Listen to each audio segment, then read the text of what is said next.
Good morning, everyone. I want to take a few minutes and walk through some of the slides on Chapter 7. A little different than what we've done on some of the other chapters.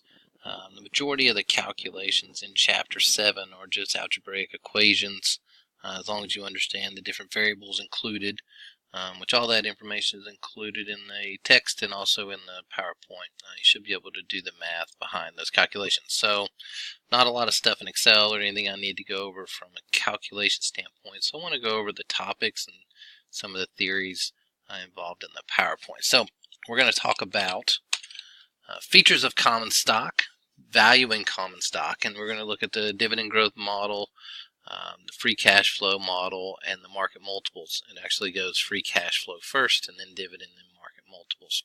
We're going to talk a little bit about preferred stock as well. We'll do that early in the PowerPoint. But again, I'm going to go over more of the theories versus the calculations, and we'll go from there. Alright, so common stock. This is basically the stock you hear about every day. Owners, directors, managers. If you have common stock, it represents ownership in the company. It does imply control. Stockholders are the ones that elect the directors, and the directors then hire management. So the more pieces of stock or numbers of stock that you own in a company gives you higher voting rights. So if you only own 0.02% of a company, that's your voting rights. But if you own half of the stock in a company or 51% of the stock in a company, then you can basically pick and choose who you want to run the company. So that's how that works. There also is such a thing as called classified stock. It has some special provisions. It can classify existing stock as the founder's share with voting rights but dividend restrictions. You also have Class A with voting restrictions but full dividend rights. So there are some specific classified stocks. You also have tracking stocks. The dividends of tracking stocks are tied to a division rather than the company as a whole. So for example, where I work at Clorox, that would be dividends are tied just to the cleaning division versus the home care division or the specialty division. So that would be an example of that. Tracking stock usually has no voting rights. That's one thing to note there. Right. Then you have preferred stock, and this is a hybrid security. It's very similar to a bond. You get a fixed dividend each year. That's a big thing with a preferred stock. Right. Common stock also can get dividend, but it doesn't have to every year. It's up to the board of each company to decide how much of a dividend they want to pay out to common stockholders each year.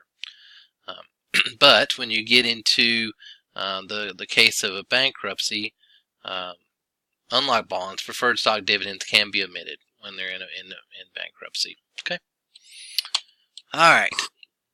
When you think about a corporation, and when a corporation starts to go belly up or they're having financial issues, how does the money get distributed?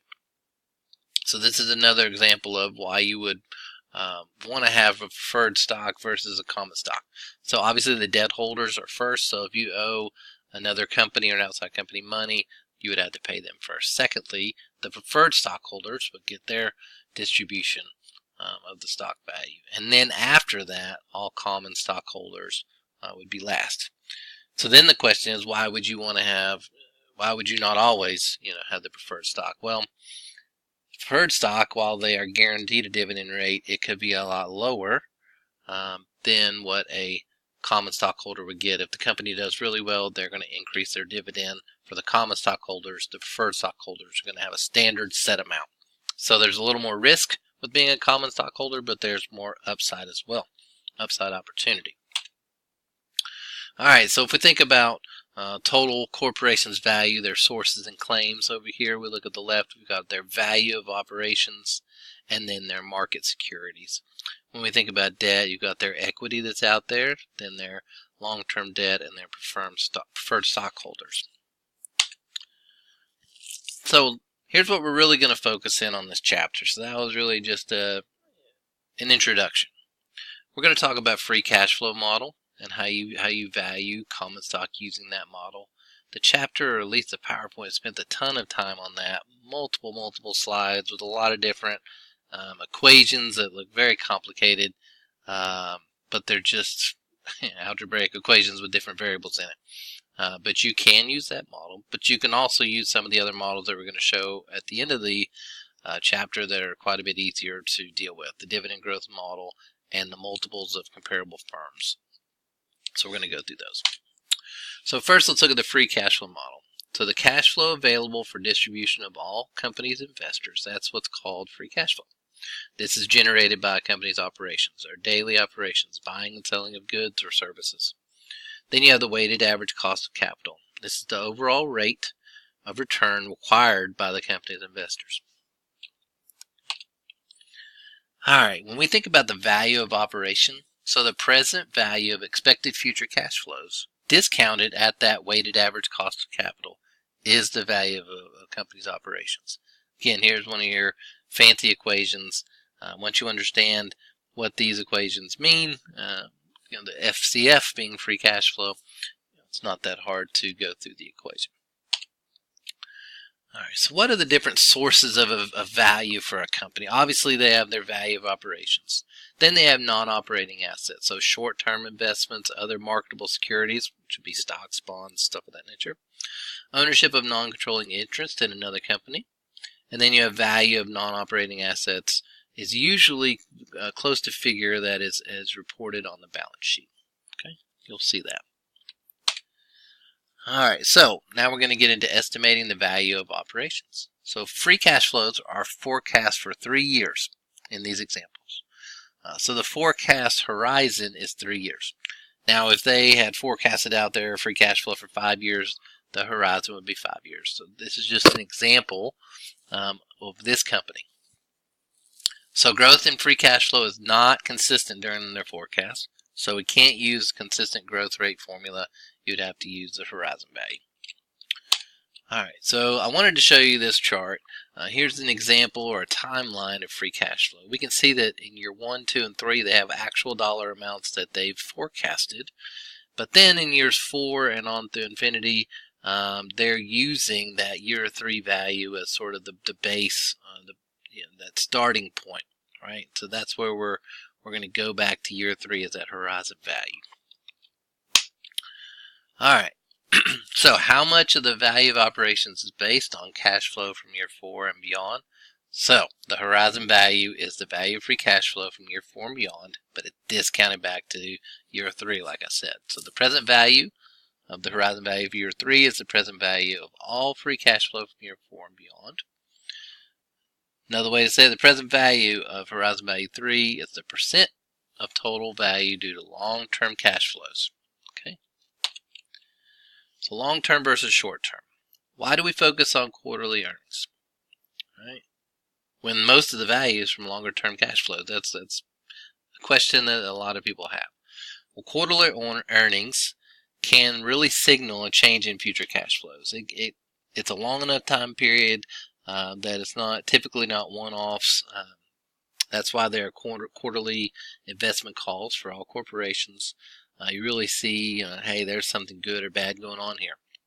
And then managers most likely have their bonuses tied to quarterly earnings. So they have incentives to manage those earnings. I know a lot of companies are shifting from quarterly bonuses to full year bonuses to generate more focus on long-term financial results, which I think is a good thing. But that's not in the chapter, but I just wanted to add that. All right, so forecasting free cash flows. Simple approach. So we forecast sales to grow at a chosen growth rate.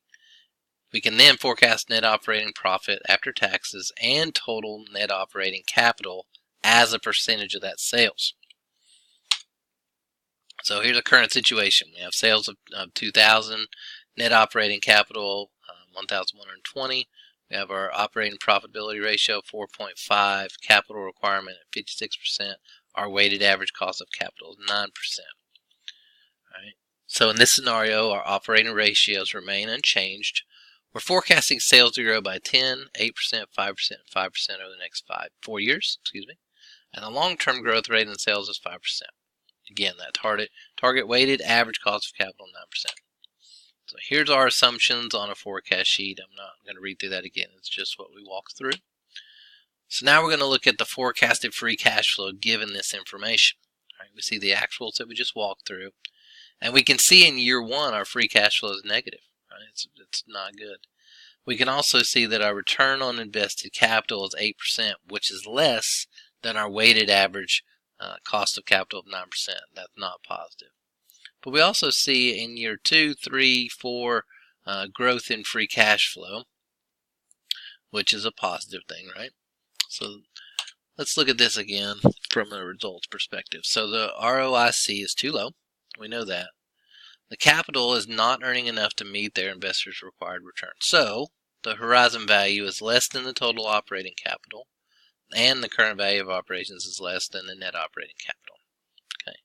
So we know that the ROIC must be greater than the weighted average cost of capital. What are some of the things that managers can impact to change this, right? Obviously, they can generate more sales. That's the number one thing that we constantly go to. They can also help the operating profitability. That would be cost cutting. What other methods that, many other methods you could help increase operating profitability. They could also go back and say, hey, our capital requirements, they are too high. They're not reasonable, right? And then that cost of capital, they could find a better source to generate capital funds to get that down. So there's some different ways they can impact this. So when we look at a stock price, do we say, hey, are volatile stock prices or stock prices that go up and down, consistent with rational pricing? Does that make sense? We know that small changes in ROIC cause large changes in value. We also know that small changes in the cost of capital, basically changes in risk, interest rates, will also have large changes in value. But as new investors get new information, they continually update their estimates of profitability. They change their requirements, they change their growth rates, they change their risk and interest rates. So there's constantly new information coming into the market for analysts and for managers to evaluate. So said another way, if prices aren't volatile, if they're not changing, then that means there's not good information. So it's not a worrisome thing to see prices going up and down. That's just a sign of good flow of information. Now, obviously, you want to continue to see good results and prices going up in a stock that you invested in, but it's not because of bad information or bad data that it's changing frequently. I think it's the end of that. All right, so let's start talking about a little bit of an easier way to find some of these values versus all those funky formulas that you're seeing. So we can estimate current stock value by forecasting the dividends for non-consistent period or non-constant period, which ends at the horizon date. So we find that horizon value, which is the present value, right, discounted back to that horizon date. Then we find the present value of each dividend, the forecast period. Find the present value of the horizon value. We sum the present value of those dividends and that horizon value. That gives us an estimate value for that current stock. Okay, so that's a little bit easier than some of the different things. You still have to find the present value, the horizon value, which takes some work, but it takes out a couple steps. Now let's talk about using stock price multiples to estimate a stock price. Analysts often use the price earnings multiple. This is the price per share divided by the earnings per share. And these are easily found for common stocks. It's published out there, so you should see it. So that you estimate the average of the P/E ratio. That's the P/E multiple. Then you multiply this by the estimated earnings for the company. And that gives you that estimated stock price. You can also use this way. So the entity value is the market value of an equity. So it's stock number of shares times the market price plus the value of their debt. So you pick a measure, you can pick earnings before income and taxes, you can pick sales, you can pick customers, you can pick eyeballs. There are different things you can look at, but you calculate the average entity ratio for some comparable firms, right? So you're going to do not only the company you were analyzing, but also comparable firms that are similar, okay? So you're going to find the entity value of the firm in question. You can see the different ways to do that. You can multiply the firm's sales by that formula there. You can also do the number of customers. Again, it depends which variable you want to use. All right, so there's multiple ways you could do that. And then you can see the firm's total value there. You take out the firm's debt, right, to get the value of its equity.